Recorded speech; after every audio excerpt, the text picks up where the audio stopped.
क्या कोई सोच सकता है कि एक रंग, सिर्फ एक रंग, किसी के लिए जुल्म और गुलामी का प्रतीक बन सकता है? आज हम 19वीं सदी के बंगाल की एक ऐसी ही कहानी में उतरेंगे जहां नीला रंग सिर्फ एक डाई नहीं था। ये नील की कहानी है और उन किसानों की जिन्होंने जुल्म के खिलाफ आवाज उठाकर इतिहास बदल दिया। जी हाँ, ये सच है। बंगाल के किसानों के लिए वो खूबसूरत नीला रंग कर्ज, जुल्म और अपनी ही जमीन पर बेबसी का रंग बन चुका था। तो चलिए समझते हैं कि आखिर कैसे एक रंग ने हजारों जिंदगियों को एक अंधेरे जाल में फंसा दिया था। तो चलिए कहानी के पहले हिस्से से शुरू करते हैं। यहाँ हम ये समझेंगे कि कैसे नील की खेती एक ऐसा सिस्टम बन गई जिसने किसानों से उनकी जमीन और आजादी दोनों ही छीन ली। अच्छा, इस कहानी में एक शब्द बार बार आएगा, रैयत। ये उन किसानों को कहते थे जो इस पूरे जुल्म के सिस्टम के सेंटर में थे और जिन्होंने सबसे ज्यादा तकलीफ झेली। तो सवाल ये है कि ये पूरा सिस्टम चलता कैसे था? देखिए, ये एक बड़ा ही शातिर जाल था। सबसे पहले जो ब्रिटिश प्लांटर्स थे वो किसानों को थोड़ा सा पैसा मतलब एडवांस देकर एक कॉन्ट्रैक्ट साइन करवा लेते थे। फिर किसानों को अपनी सबसे अच्छी, सबसे उपजाऊ जमीन पर जहाँ वो चावल उगा सकते थे उस पर नील उगाना पड़ता था।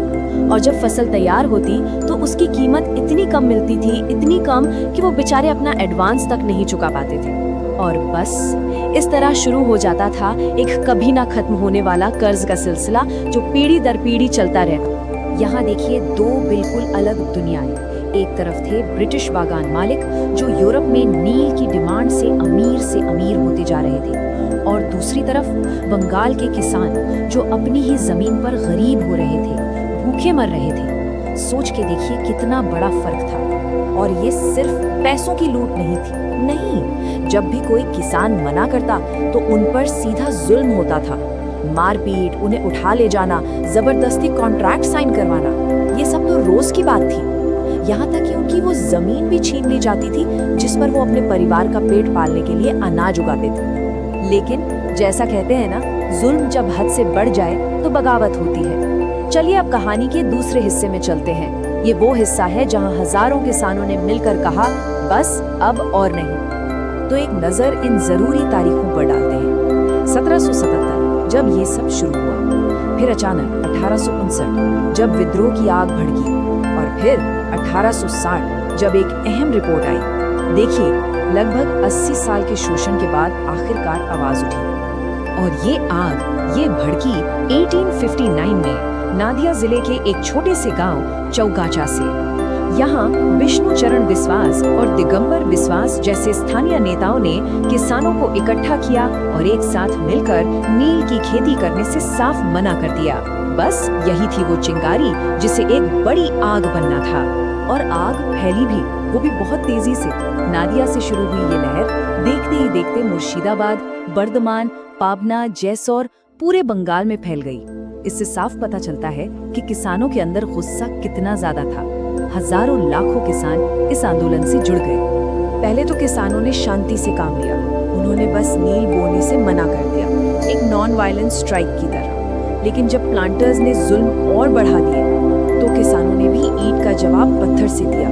हिंदू मुस्लिम सब किसान एक साथ आगे आए। उन्होंने नील की फैक्ट्रियों में आग लगा दी और प्लांटर्स पर हमले भी किए।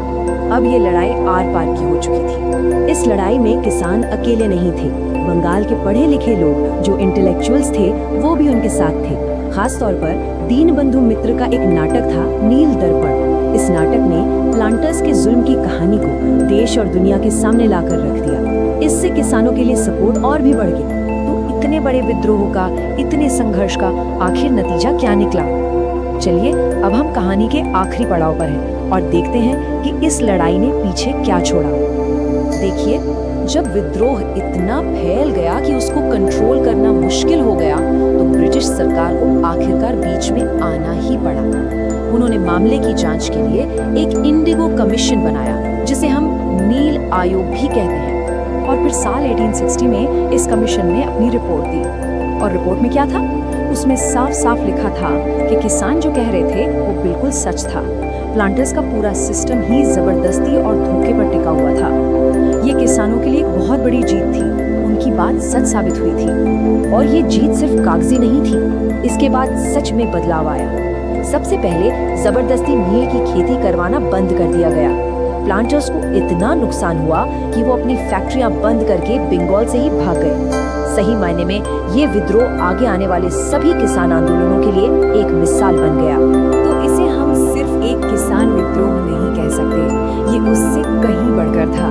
इतिहासकार मानते हैं कि इस विद्रोह ने आगे चलकर भारत की आजादी की लड़ाई के लिए एक मजबूत नींव तैयार की, क्योंकि इसने लोगों को एक सबक सिखाया कि अगर एकजुट हो जाओ तो बड़े से बड़े जुल्म के खिलाफ भी लड़ा जा सकता है और जीता भी जा सकता है। तो आखिर में यही सवाल मन में आता है कि उन किसानों की उस अटूट हिम्मत ने आने वाली पीढ़ियों के लिए, भारत के भविष्य के लिए आखिर क्या मिसाल कायम की। ये एक ऐसी कहानी है जो हमें बताती है कि जब लोग एक साथ मिलकर अन्याय के खिलाफ खड़े होते हैं तो क्या हो सकता है।